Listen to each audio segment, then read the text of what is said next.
The Braves return home after losing 5 of 7, and waiting for them, the Los Angeles Dodgers, fresh off of 6 straight wins and with 3 fascinating pitching matchups. This isn't October, but it's yet another opportunity for the Braves to prove they're ready. Let's talk about it.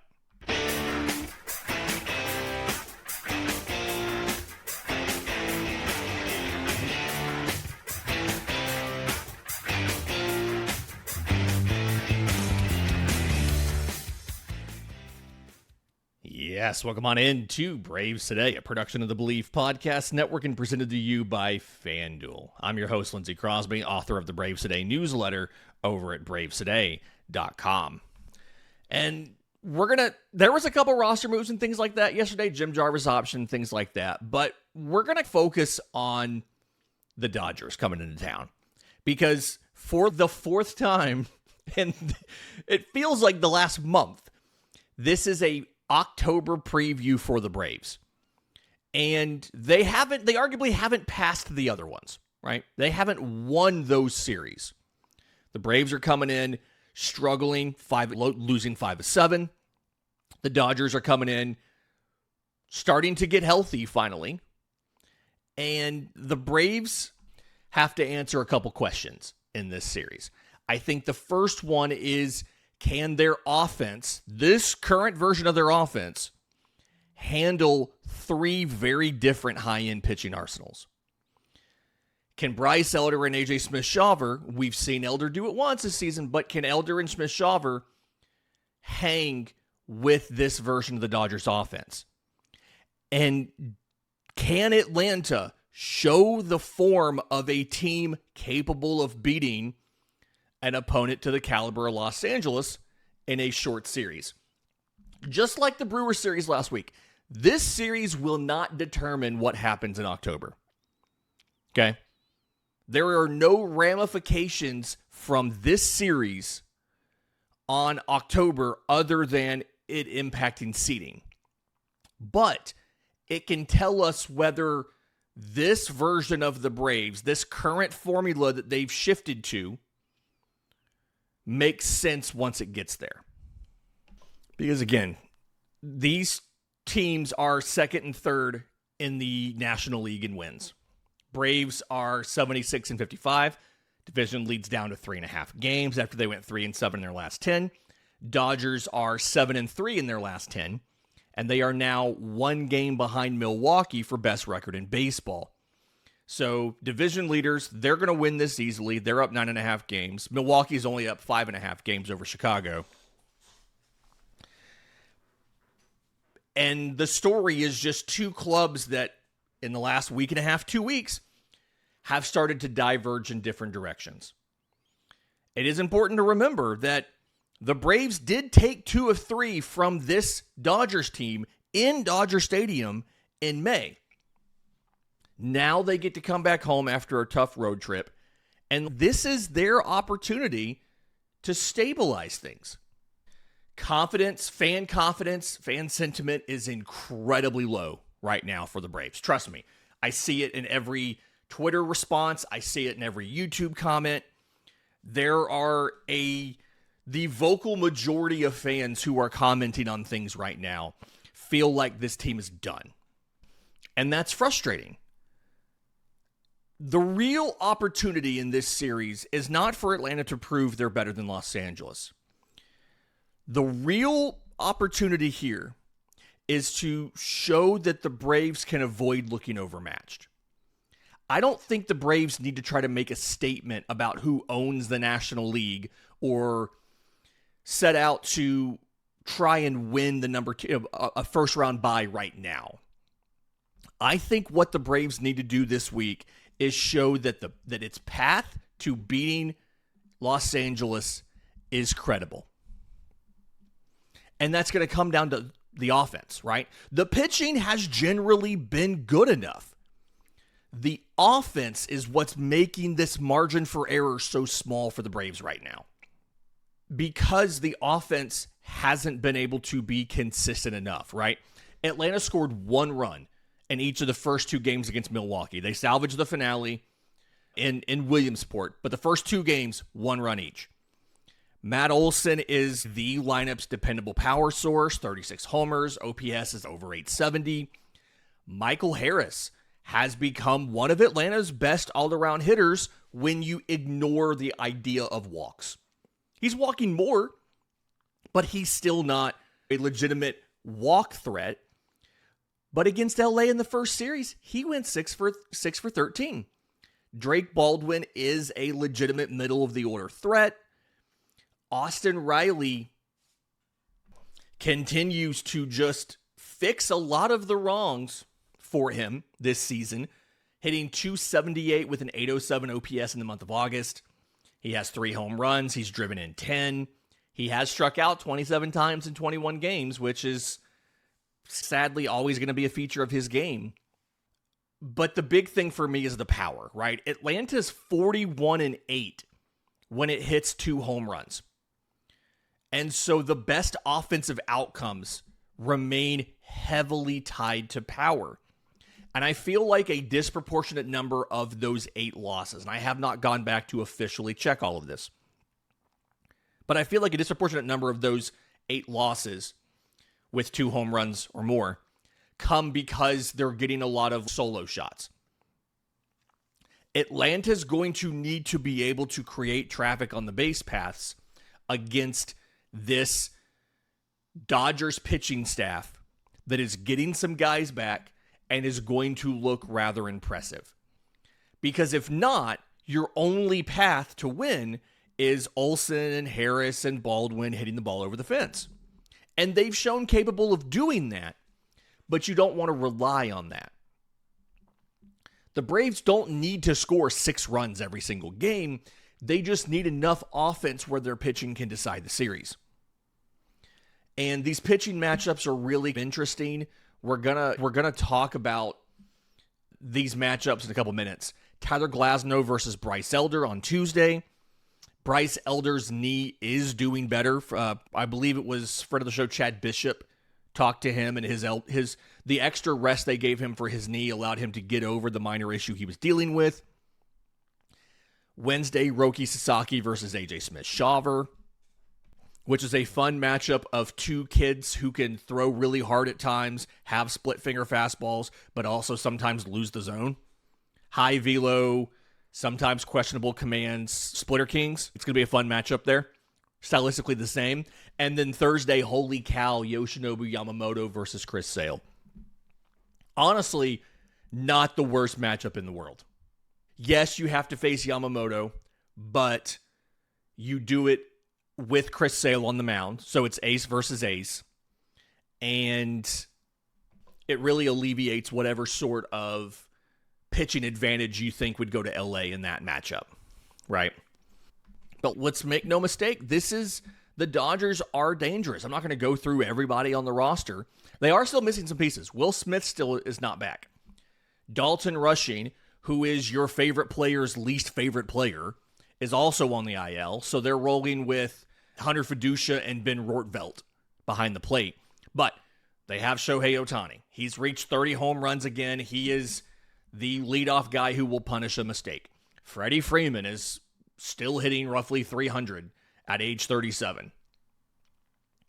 Max Muncy has been an incredibly hot hitter for them recently. He's hitting .325 with an 1129 OPS in the last 2 weeks. He's had 4 home runs in this span. And I believe he is now at the point in the season where he's hit an incentive threshold and he's getting an extra bonus per at-bat now. It's ridiculous.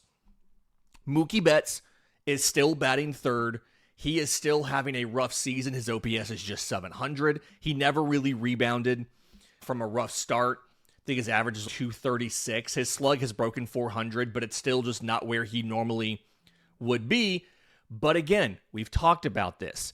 Even when it's a struggling star, they can still step up and perform against you at certain moments. And this is a roster that has one of the National League's best slugging percentages. They can turn walks, they can turn defensive mistakes, they can all that kind of stuff into 3-run innings. And the Braves really need to be mindful pitching-wise of how this is going to work, of not beating themselves, not giving LA opportunities to get crooked innings off of one swing of the bat. The largest advantage in this series, honestly, though, is probably the premium stuff in the rotation. Because Tyler Glasnow comes off the injured list today.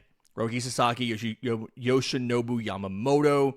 They offer 3 different versions of premier stuff. The lineup's missing pieces.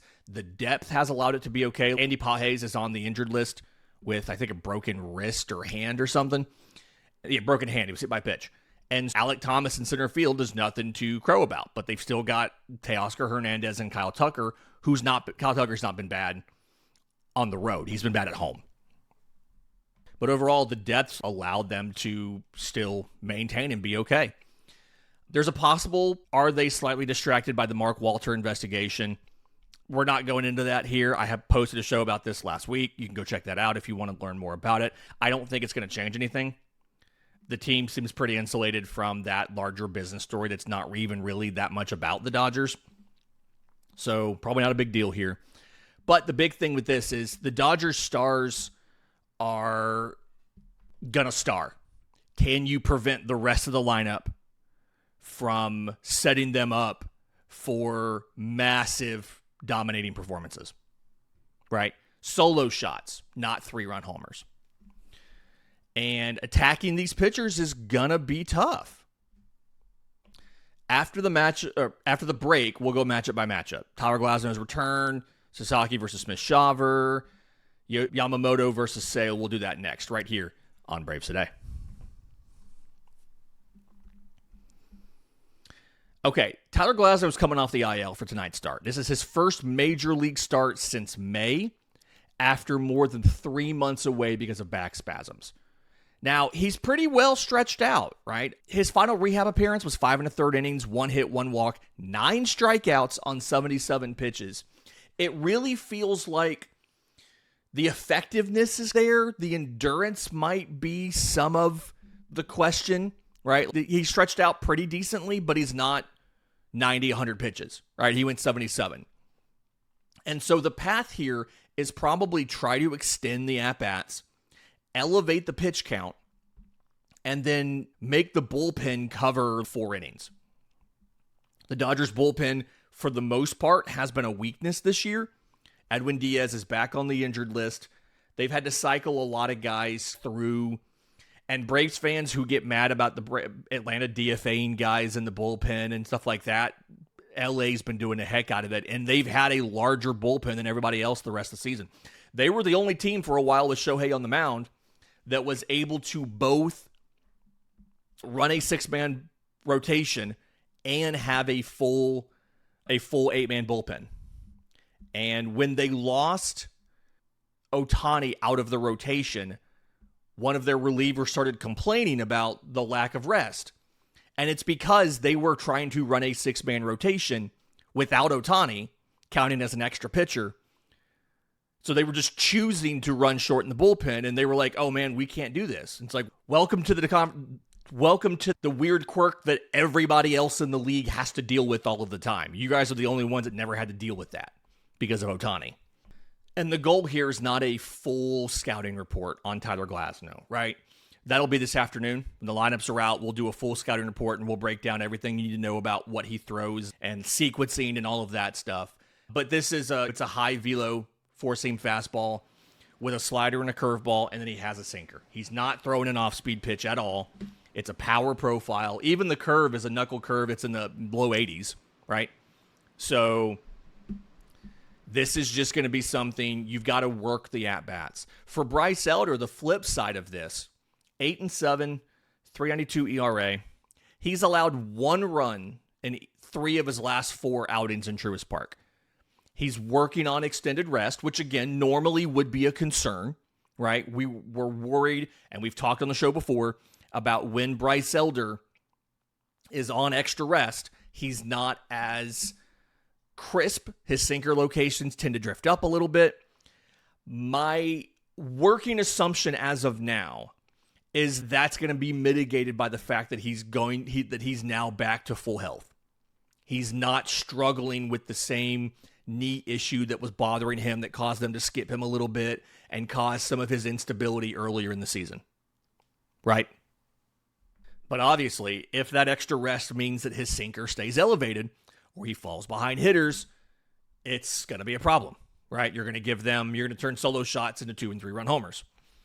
The big defining question of game 1 tonight is, does Tyler Glasnow's workload open the door for the Braves to run away with this before Bryce Elder has some sort of slip up if he does? Okay.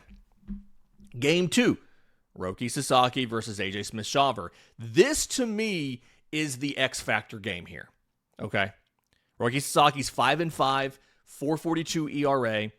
Very good raw weapons. The stuff, there's no denying the stuff. Fastball velo averages 98 miles an hour. That's like 93rd percentile. He's ripping a ton of splitters at 90 miles an hour. It's one of the hardest splitters with a very unique movement profile. I'm sorry, the slider has the unique movement profile. My bad. He is also sometimes throwing a forkball. StatCast has now broken those up. So he's also walking like 10% of batters. He gets hit hard a lot, gives up a lot of barrels. And like, there's a path here. And the good version of Roki is really good. The bad version of Roki is really bad. A lot of volatility here. AJ Smith-Shawver, flip side, RA in 5 AAA starts. He got pitcher of the week honors in AAA. He only has 8 2/3 innings in the majors. Both of these pitchers can dominate a game if the fastball command is there. Both of these pitchers can stress your bullpen if it's not. And so Atlanta has to make Roki Sasaki consistently be able to land pitches in the zone. Because again, the splitter is one of those pitches you throw when you're ahead and just dominate hitters and force them to chase. But if he's not ahead, the splitter is a lot less dangerous. AJ Smith-Shawver has to make sure he can control that left-handed power without being overly dependent on throwing the fastball in the zone. That game is going to be decided by which talented young starter can get the opponent to chase, right? Who can establish their command better where the opponents have to expand the zone and chase it. That'll decide the game. That'll decide game 2. And then game 3 is another October game 1 caliber matchup, just like we saw last week. Yamamoto 12-7, 2.61 ERA.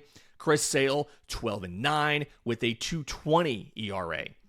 And Yamamoto is, I'm not going to say one of the most underrated pitchers in baseball. I do think that people, because he's on the Dodgers and people are thinking about Ohtani and Snell and Glasnow and all of these guys, and it's just like a collection of aces over there. Scooble, who you're not going to see in this series. I think people sometimes forget how good Yoshinobu Yamamoto is. The Braves are probably going to have to manufacture runs here. You're not going to be able to reliably just pop a couple homers off of Yamamoto. It's a 6-pitch mix. He's throwing all 3 fastballs. He's also got a splitter. He's got a curveball. He's got a slider. And you're going to have to work counts, and you're going to have to make things happen. Flip side, Sale has to navigate Ohtani and Freeman and not allow them to get on base where the righties behind them can drive them in. And for me, like, that one is, if this becomes if this is another like 2-run game, a 3-1, a 4-2, something like that, like we saw against Mizorowski, like we saw against Fried and Schlittler and Cole, another 1 to 2-run game, which lineup can find something other than a home run? And so the three keys to winning this series feel like they're there. It feels like you can absolutely win this series. And I know a lot of Braves fans, again, the really vocal, I'm going to call them a majority right now, don't feel that way. You've already done it once. You've already beat the Dodgers in Los Angeles in a 3-game series with some of these same pitchers. Let's talk about what you did there and what you'll have to do in this series to win. We'll do that next, right here on Braves Today. Friday, May 8th, Saturday, May 9th, Sunday, May 10th. Braves lose the opener 3-1. Chris Sale versus Emmett Sheehan. They lose the Chris Sale start. And it was 2 earned runs, 3 total runs across 7 innings, no walks, 7 strikeouts. But honestly, when they lost the Chris Sale start, this felt like it was going to be a rough series. Freddie Freeman homered off a Sale in the 6th. Teoscar Hernandez gunned down Michael Harris at the plate. Things were just not going right for the Braves. They finished with 9 hits. Michael Harris went 4 for 4. Again, he did score that 1 run, but he got thrown out at the plate, trying to score a little bit later in the game. The Braves did a lot of stuff. They used Jorge Mateo pinch running for Dominic Smith. Jim Jarvis was up as the shortstop. He had just debuted there. They sent Kyle Farmer to pitch hit for him. They kind of threw the kitchen sink at LA in game 1, and it didn't work out. But they turned around and they won game 2 and they won game 3. Game 2, they beat Blake Snell. Not only did they beat, Spencer Strider allowed no runs and 1 hit in 6 innings, striking out 8 with 2 walks. And quick aside here, I know everybody thinks that Spencer Strider was just terrible this year because his ERA was a 5.31 in 39 innings. His expected ERA was he had one of the best batting averages allowed in baseball at 188. He had a 28% strikeout rate. He was one of the best in baseball at missing bats. He was really good at not allowing hard hit balls. It was a much better season on the inputs than it was on the actual ERA, albeit way too short. And now the question is, can he come back after another sort of injury that doesn't require any sort of surgery, but what can he do going forward? That's with his fastball averaging 95 this year. He was still a number 2, number 3 starter on the ability to miss bats and everything without having 99 and 100 in the tank. Anyway, but yeah, game 2. They tag Blake Snell for 5 runs in 3 innings. They then get into the bullpen, and they really just blast the bullpen. Reynaldo Lopez pitched relief, but this is back when Raylo was a reliever at this point. He gave up a 2-run home run to Andy Pages, but that was the only runs LA scored. And then in game 3, 7-2 win, they beat all-star Justin Wrobleski. He went 8 2/3, 7 runs, 7 hits, 1 walk, 7 strikeouts. Only threw 100 pitches to go 8 2/3. Super wild how that happened, right? But Bryce Elder, 5 2/3 innings, 1 hit, no runs, 8 strikeouts. Bryce Elder dominated this lineup. He mowed down LA. Ohtani struck out. Muncy struck out. He got a couple guys multiple times. Dalton Rushing, who's not going to be there, right? Alex Freeland, right? But the point is, the Braves did it. They did it in LA. Can they do it in Atlanta now? And the 3 keys in this one, I've already said some of these things, but 1, take advantage of Tyler Glasnow. I think that game 1 is your best opportunity to get into the bullpen early and take away any sort of advantage that they may have when it comes to a relief perspective. Because honestly, I feel like that's going to be a risk with Roki Sasaki. I think Yamamoto and Sale are probably the kind of guys that can both ride a 7-inning start in game 3. I wouldn't be shocked if they're both pitching in the 7th inning in game 3. And the bullpens might not matter there. But I feel like AJ Smith-Shawver and Roki Sasaki, one of them is probably going to need the bullpen to cover extra. And our hope is that obviously it's Sasaki. So if you can get into the bullpen against Glasnow in game 1, you can potentially also give yourself an advantage in game 2 if Sasaki's not on. Sasaki is not on. Roki Sasaki is not on. Step number 1 there. Key number 2, don't let, and I'm repeating myself, I know, from earlier in the show, don't let the Dodgers' power be multiplied by giving them free base runners. Walks, errors, not converting double plays.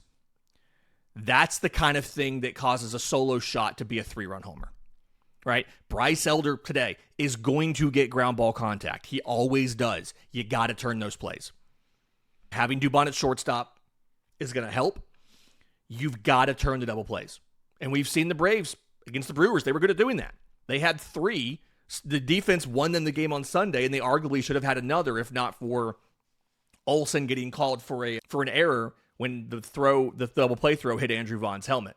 You've got to defensively be sound. In the outfield, you can't miss catches. You've got to hit your cutoff men.